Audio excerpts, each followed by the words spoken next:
মরে যাবে বা শহীদ হয়ে যাবে যেটা বলেন, কিন্তু এরা আপনার ফাল ছাড়বে না। এগুলোর মতো শান্ত প্রাণী আমি আর দেখিনি। এত শান্ত, এদের কোনো আওয়াজ নাই। দেখছেন কোনো আওয়াজ আছে? কোনো আওয়াজ আছে?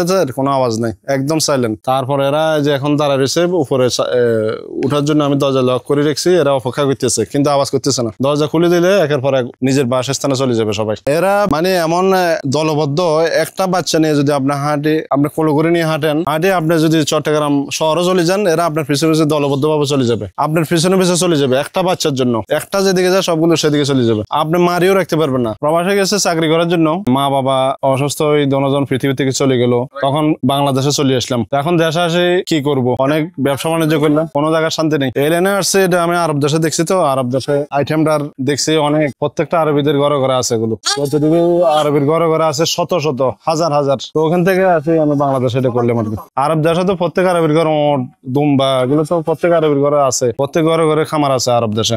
তো আমি বাংলাদেশে করলাম আর কি। এটা অন্যান্য খামারের থেকে দেখি যে এই খামারটা ভালো। এই আইটেমটার মধ্যে রোগ ব্যারাম নাই, একদম কম, এবং খাদ্য খরচ জিরো। এগুলো হচ্ছে দলবদ্ধ প্রাণী, শুধু কৃমি ডোজটা কমপ্লিট করলে 3 মাস পর পর এর মধ্যে তেমন সমস্যা নেই। এখন আমার খামার পুরো চট্টগ্রামের মধ্যে আমারটা সবচেয়ে বড়।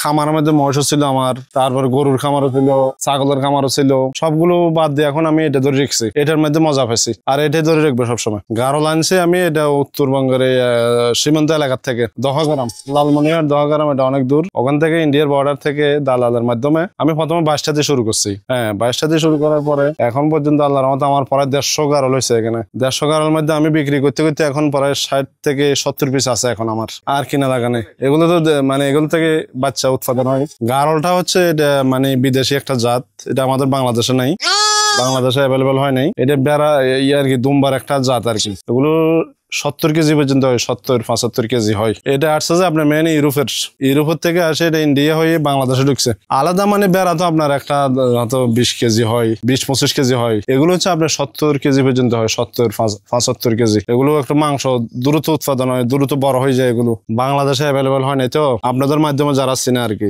ইউটিউবের মাধ্যমে যারা দেখতেছে, ওনারা আমাকে ফোন করবে। এখন আপনি যে ভিডিওটা করতেছেন, আপনার ভিডিও দেখে অনেকে ফোন করা শুরু করবে যে ভাই আমার জন্য 5টা দেন, ও বলবে আমার জন্য 2টা রাখেন, আমার জন্য 10টা দেন, আমি পালবো। সবাই এভাবে জানতেছে আর কি। এটার মাংস যারা খাইছে তারা বুঝতে পারবে কত সুস্বাদু, রসালো মাংস, এবং সব সাথে ফ্যাট মুক্ত। এটার মধ্যে কোনো চর্বি নেই, হরিণের মাংসের মতো দেখতে, অনেক সুন্দর এবং খাইতে অনেক মজা। হ্যাঁ, যারা গারলের মাংস খাইছে ওরা সবসময় গারলের জন্য অর্ডার করবে না। এটা তো আসলে গরুর মাংস থেকে এটা মজা, আর এটার মধ্যে কোনো গন্ধ নেই। ছাগলের ফাটার মধ্যে বা ছাগলের মাংস, বেড়ার মাংসের মধ্যে একটা গন্ধ আছে। একটা ফাটা যে আমি এখানে রাখছি, ছাগলের ফাটা বা অন্য ফাটা হলে একটা দুর্গন্ধ থাকতো, কিন্তু এটার মধ্যে কোনো গন্ধ পাচ্ছেন আপনারা। পুরো এলাকা খবরে যেত একটা ছাগলের ফাটা যদি রাখতাম। আমার জানা মতে আমি দেখতেছি যে গারলের মানে খামার জগতের মধ্যে গারলের খামার সবচেয়ে লাভজনক এবং সহজ পালা, একদম সহজ।